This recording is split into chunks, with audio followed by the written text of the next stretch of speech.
കഴിഞ്ഞ October 7-ന് Hamas ഇസ്രായേലിലേക്ക് കടന്നുകയറി നടത്തിയ ആക്രമണത്തിൽ 1100ഓളം ഇസ്രായേലി പൗരന്മാരാണ് കൊല്ലപ്പെട്ടത്. 250ഓളം പേരെ ഹമാസ് ബന്ദികളാക്കുകയും ചെയ്തു. ഗാസയിലേക്ക് കടത്തിയ ഈ ബന്ദികളെ മോചിപ്പിക്കുവാനെന്ന് അവകാശപ്പെട്ടാണ് ഇസ്രായേൽ ഗാസയിൽ തുറന്ന ആക്രമണം അഴിച്ചുവിട്ടത്. ഇസ്രായേലിന്റെ ആക്രമണത്തിൽ പലസ്തീനികൾക്കൊപ്പം പകുതിയോളം ബന്ദികളും കൊല്ലപ്പെട്ടതായി ഹമാസ് അറിയിച്ചിരുന്നു. ഹമാസ് ബന്ദിയാക്കിയ ചെൻ അൽമോ ഗോൾസ്റ്റീൻ എന്ന ഇസ്രായേലി വനിത പ്രമുഖ അമേരിക്കൻ മാധ്യമത്തിന് നൽകിയ അഭിമുഖം യുദ്ധത്തിന്റെ കാണാപ്പുറങ്ങളിലേക്ക് വെളിച്ചം വീശുന്നതാണ്. ഇവരുടെ ഭർത്താവിനെയും ഒരു മകളെയും കൊന്ന ശേഷം ഇവരെയും ഇവരുടെ 3 മക്കളുടെയും ഹമാസ് അതിർത്തിക്കപ്പുറത്തേക്ക് കടത്തുകയായിരുന്നു. 51 ദിവസം ഹമാസിന്റെ ടണലുകളിലും രഹസ്യ കേന്ദ്രങ്ങളിലും താമസിച്ച ഇവർ താൽക്കാലിക വെടിനിർത്തലിനെ തുടർന്നാണ് ഇസ്രായേലിലേക്ക് തിരിച്ചെത്തിയത്. ഒക്ടോബർ 7-ന് ഹമാസ് ഇവരുടെ വീട്ടിലേക്ക് അതിക്രമിച്ചു കയറുകയും ഭർത്താവിനെയും മൂത്ത മകളെയും കൊലപ്പെടുത്തുകയുമായിരുന്നു. തുടർന്ന് കുടുംബത്തിന്റെ കാറിൽ തന്നെ ഇവരെ ഹമാസ് ഗസയിലേക്ക് തട്ടിക്കൊണ്ടുപോയി. കഴിഞ്ഞ നവംബർ മാസം നടത്തിയ ബന്ദി കൈമാറ്റത്തിലാണ് ചെൻ ഇസ്രായേലിലേക്ക് തിരിച്ചു വരുന്നത്.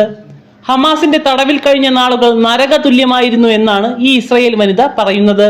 ആരും തന്നെ ഉപദ്രവിച്ചില്ലെങ്കിലും കഠിനമായ മാനസിക പീഡനം നേരിട്ടിരുന്നു എന്നാണ് ചെൻ CNN നൽകിയ അഭിമുഖത്തിൽ വെളിപ്പെടുത്തിയത്. ഭർത്താവും മകളും കൺമുന്നിൽ മരിച്ചു വീണിട്ടും ഒന്ന് കരയുവാനുള്ള സ്വാതന്ത്ര്യം ഇവർക്കില്ലായിരുന്നു. ബന്ദികൾ എപ്പോഴും സന്തോഷത്തോടെ ഇരിക്കണമെന്ന് ഹമാസിന് നിർബന്ധമുണ്ടായിരുന്നു.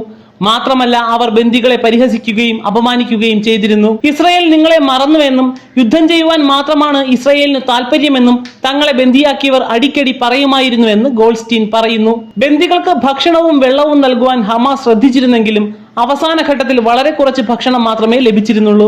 ഇസ്രായേൽ തലങ്ങും വിലങ്ങും നടത്തുന്ന ബോംബാക്രമണത്തിൽ ഏതു നിമിഷവും താനും മക്കളും കൊല്ലപ്പെട്ടേക്കാം എന്ന ഭയത്തിലാണ് താനും മക്കളും തടവിൽ കഴിഞ്ഞതെന്നും ഇവർ വെളിപ്പെടുത്തുന്നു.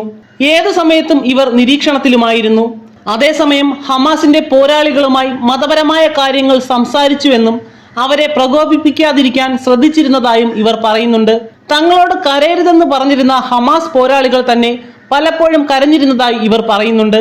ഗാസയിലുള്ള തങ്ങളുടെ ഭാര്യമാരെ ഓർത്താണ് ഇവർ കരഞ്ഞിരുന്നതെന്നും ഭാര്യമാർക്കായി ഇവർ കത്തുകൾ എഴുതാറുണ്ടായിരുന്നെന്നും ചെൻ പറയുന്നു.